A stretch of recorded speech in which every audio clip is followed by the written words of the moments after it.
The Galactic University's advanced temporal physics classroom buzzed with the kind of nervous energy that only comes from watching someone about to get academically destroyed.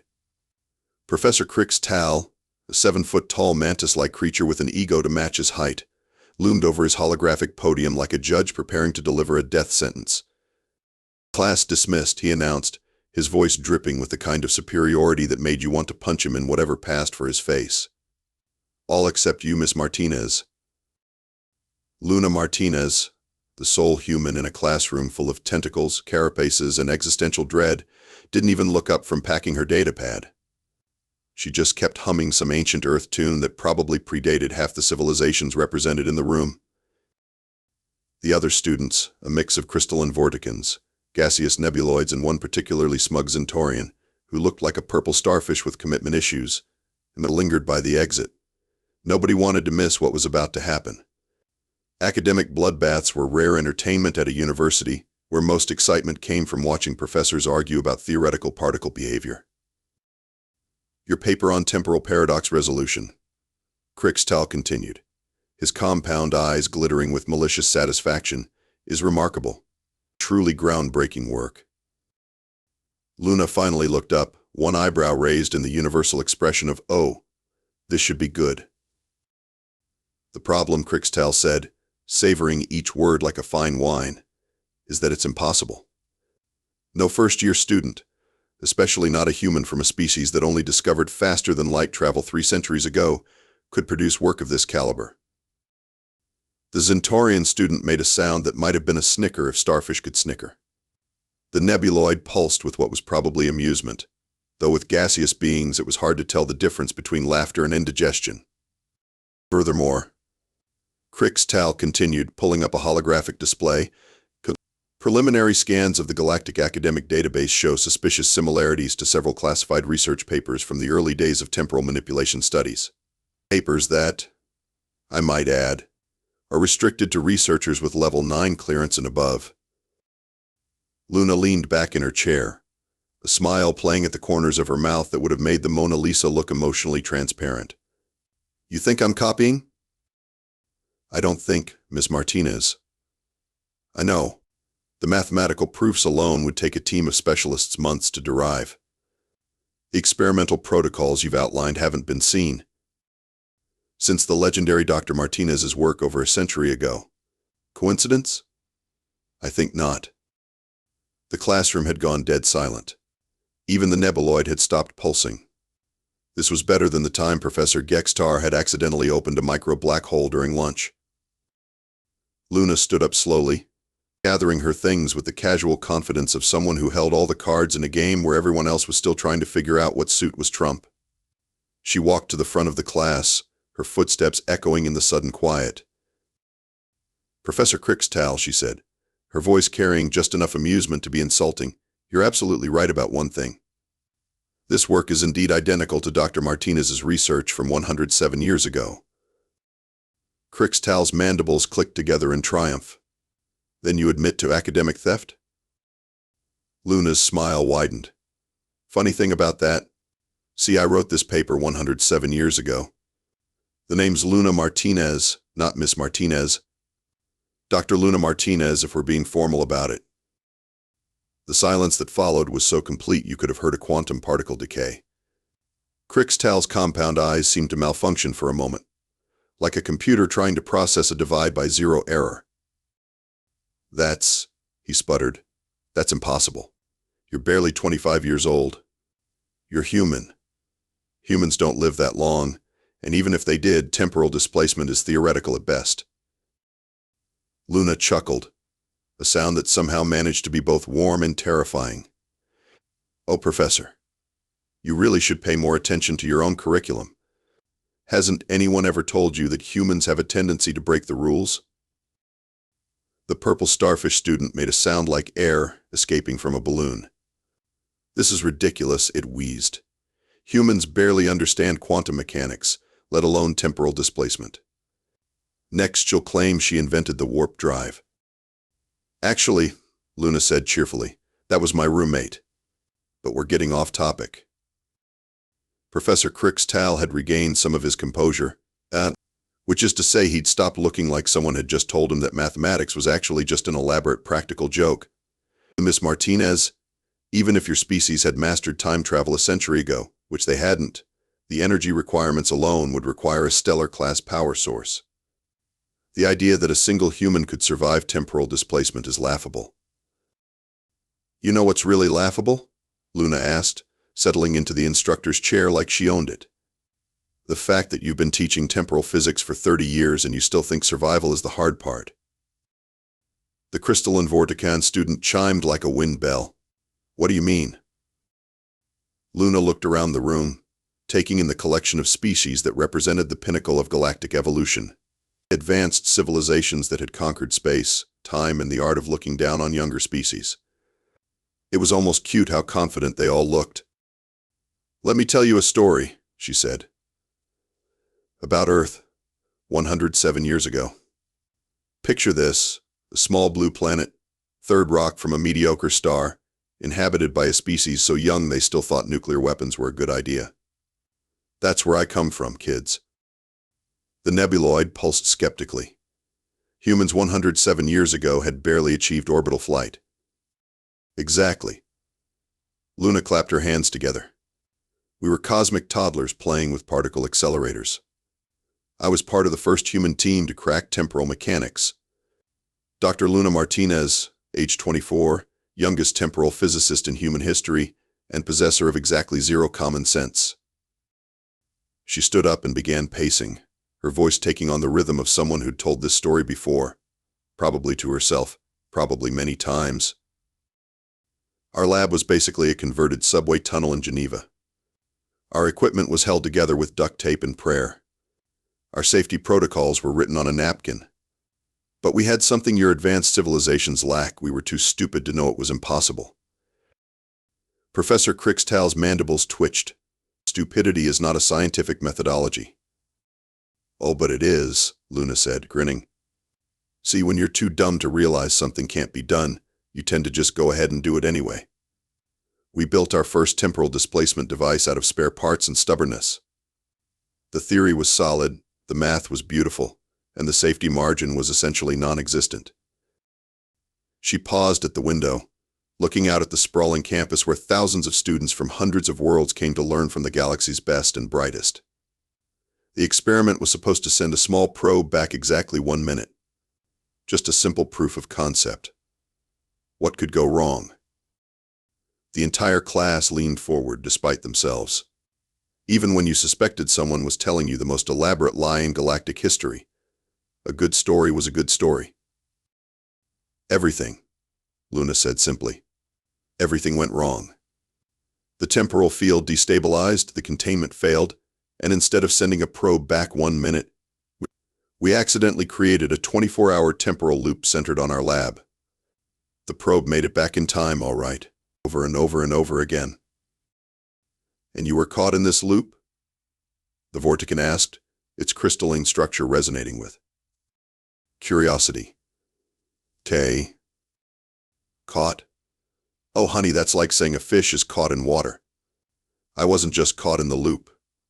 I was the loop, patient zero of humanity's first temporal disaster, living the same day for what felt like eternity, watching my team make the same mistakes, die the same deaths, while I retained full memory of every iteration.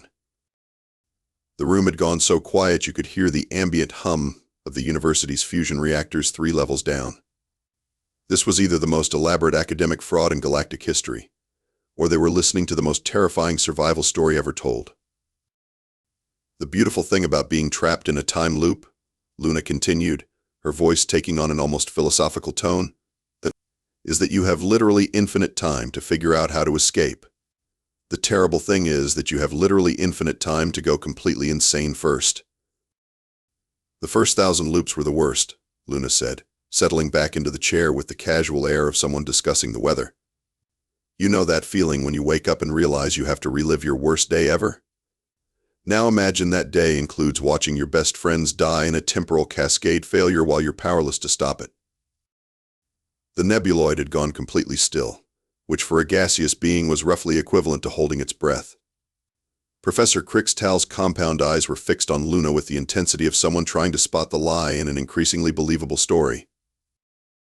But here's the thing about humans, Luna continued. We're really good at spite. After the first few thousand loops, I stopped trying to save my team. I already knew that was impossible. Instead, I decided to get good, really good, at everything. She stood up and walked to the temporal equations still floating in holographic display from Krix'tal's earlier lecture. With casual precision, she began correcting errors that had gone unnoticed for the entire semester. Loop 3847, I mastered quantum mechanics. Loop 5203, I figured out how to build better temporal shielding using nothing but lab equipment and pure mathematical theory. Loop 7936, I solved the grandfather paradox using a solution so elegant it made me cry. Of course. I was also completely insane by then, so crying was just Tuesday. The Centaurian's purple skin had shifted to a sickly green color. You lived the same day almost 8,000 times? Oh, that's just when I stopped counting, Luna said, waving dismissively. Conservative estimates put the total somewhere around 50,000 loops. Maybe more. Time gets a bit fuzzy when you're technically living in a 24-hour bubble outside normal causality. She turned back to the class, her expression shifting from casual to something that made several students unconsciously lean back in their seats. You want to know what 50,000 days of the same temporal disaster teaches you? Patience. Focus. And an absolutely unhinged level of determination to solve problems that should be impossible. But how did you escape? The Vortican chimed, its crystal structure flickering with nervous energy. Trial and error, Luna said simply. 50,000 days of trial and error. I tried everything. Overloading the temporal field, creating counter-resonance patterns, building escape pods out of lab furniture, meditation, screaming at the universe, learning to juggle. That last one didn't help with the time loop. But it's surprisingly therapeutic. Professor Krix'tal had been unusually quiet, his academic brain trying to process the implications.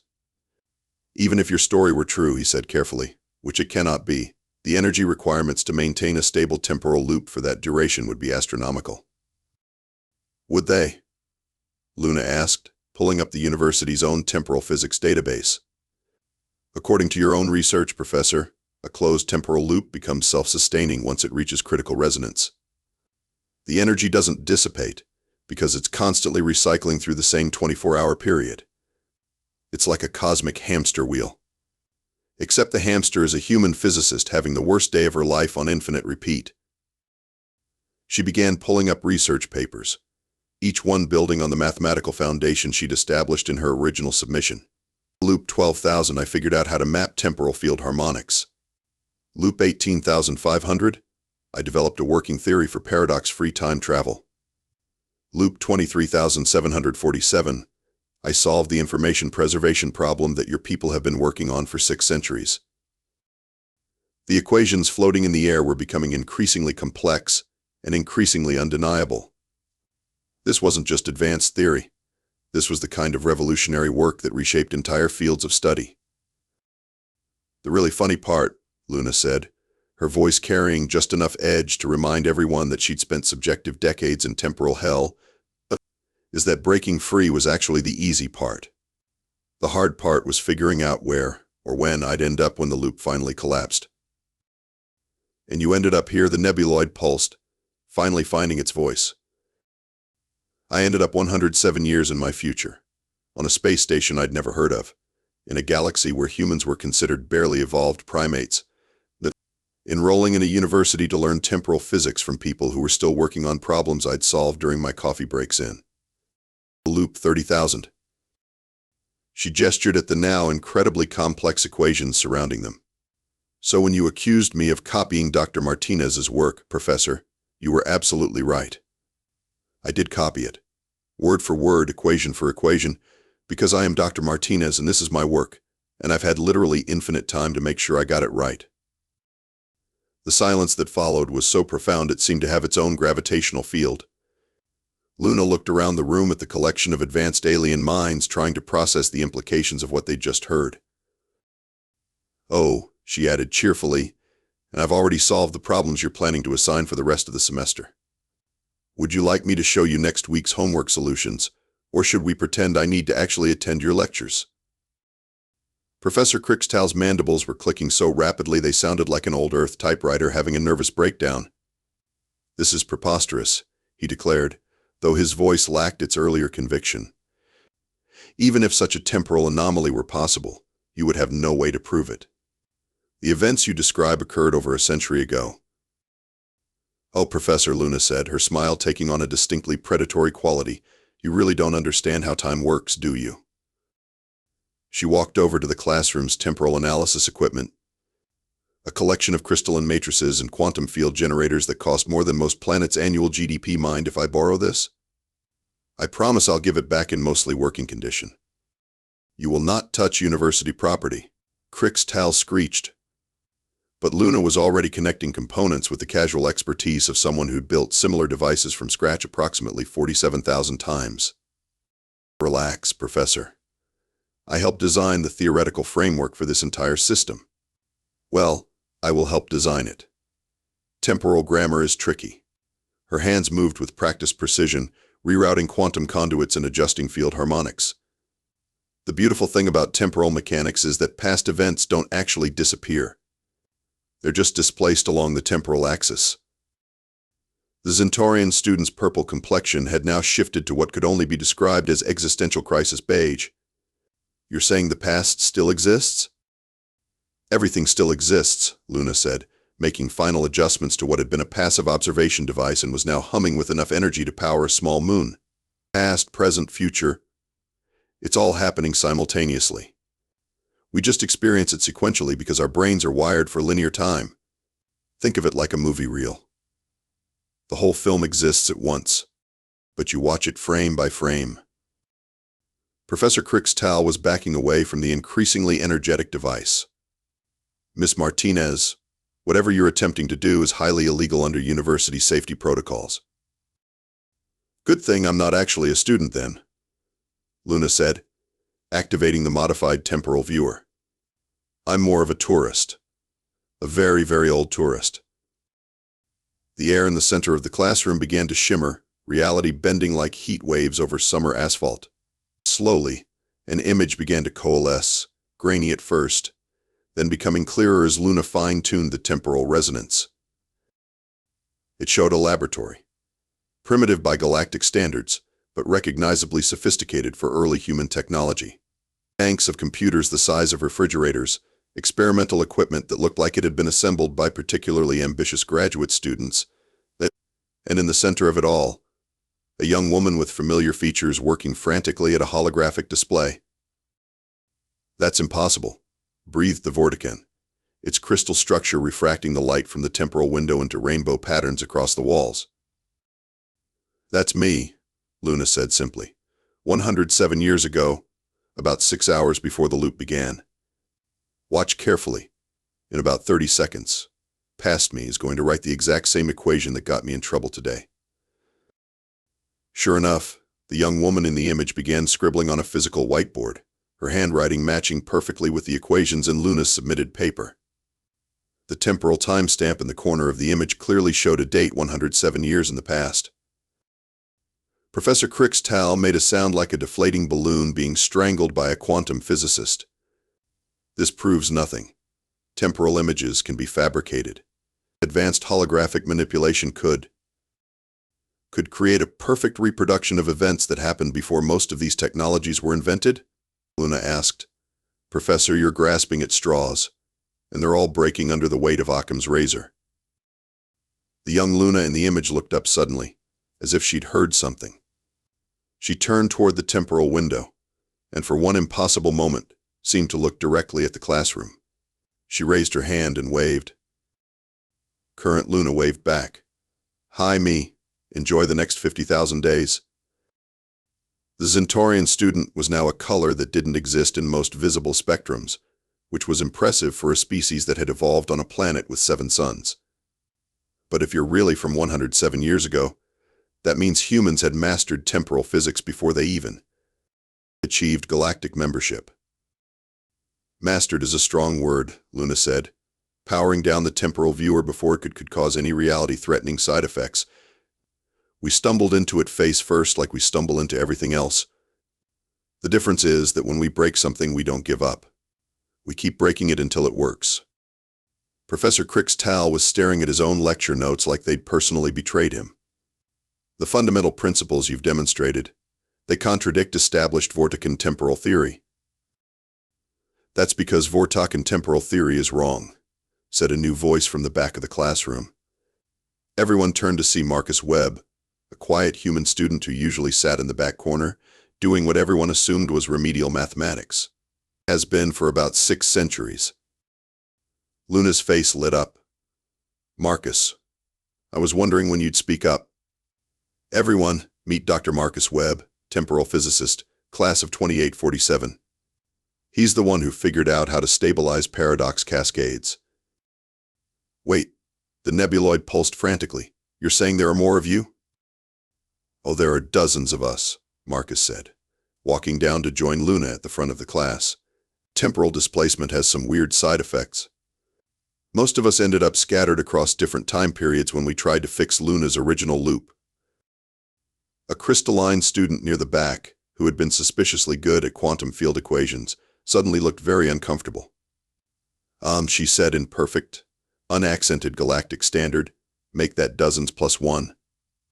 Dr. Rebecca Kim, temporal field engineer. I've been here for 3 semesters. Professor Krix'tal's compound eyes were now moving independently of each other, a sign of severe psychological distress in his species. This is impossible. The university has strict screening procedures, background checks, academic verification systems. Professor, Luna said gently, we're time travelers.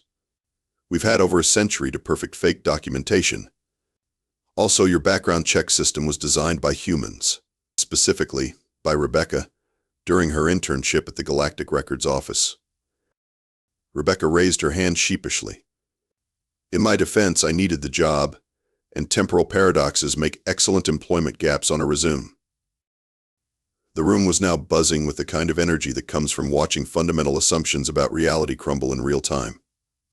The Vortican was chiming frantically, the nebuloid was pulsing like a strobe light, and the Zentaurian had achieved a color that hurt to look at directly. But why? Professor Krix'tal asked, his voice barely above a whisper. Why come here? Why pretend to be students? Luna and Marcus exchanged glances. Because Luna said, somebody has to teach you people how temporal physics actually works. Your entire academic framework is based on theories we proved wrong before your species achieved space flight. The temporal physics department's founding principles, Marcus added helpfully, were developed by humans. The core curriculum was written by humans. The safety protocols that keep this university from accidentally creating black holes were designed by humans. We've basically been your temporal physics teachers for the last century.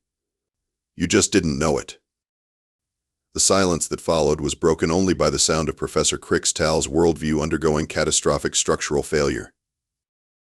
So when you accused Luna of plagiarism, Rebecca said, unable to keep the amusement out of her voice, you were essentially accusing her of copying her own work that forms the theoretical foundation for the class you've been teaching for 3 decades. Luna nodded sagely. It's like accusing Shakespeare of plagiarizing Hamlet. Technically accurate, completely missing the point. 3 weeks later, Professor Krix'tal sat in his newly redesigned office, staring at a resignation letter he'd written and rewritten 17 times. Outside his window, he could see Dr. Luna Martinez, now officially doctor. Luna Martinez, co-chair of temporal physics, leading a group of graduate students through what appeared to be an impromptu demonstration of paradox-free time travel. The university administration had taken the revelation about their temporal physics program surprisingly well, probably because the alternative was admitting they'd been teaching incorrect theory for 6 centuries. The Board of Regents had quickly moved to offer the displaced humans official positions, partly out of academic integrity and partly out of terror at what might happen if they refused. A knock at his door interrupted his existential crisis. Come in, he called, though he suspected he knew who it would be. Luna entered, carrying 2 cups of that horrific human beverage they called coffee. "Thought you might need this," she said, setting 1 cup on his desk. "Rebecca says caffeine helps with the adjustment period." Krix'tal looked at the steaming liquid with the suspicion of someone who'd recently learned that his entire career was built on a foundation of cosmic-level ignorance. "Dr. Martinez," he said carefully, "may I ask you something?" "Shoot." "In all your time loops and all your years of experience, did you ever consider that perhaps your methods are somewhat unconventional?" Luna laughed, a sound that somehow managed to be both reassuring and terrifying. "Professor, I spent 50,000 subjective days learning temporal physics through trial and error. My methods aren't unconventional. They're impossible. But impossible is just another word for nobody's tried hard enough yet." She sat down across from him, her expression becoming surprisingly serious. "Look, I know this is hard to accept. Your entire species bases their approach to temporal mechanics on careful, methodical research conducted over centuries. You plan everything, test everything, build in 17 layers of safety protocols. And you?" Krix'tal asked. "We break things and see what happens. Then we break them differently until they work the way we want." She took a sip of her coffee and made a face. "This is terrible coffee, by the way.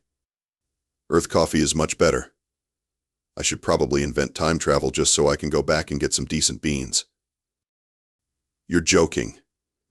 "Am I?"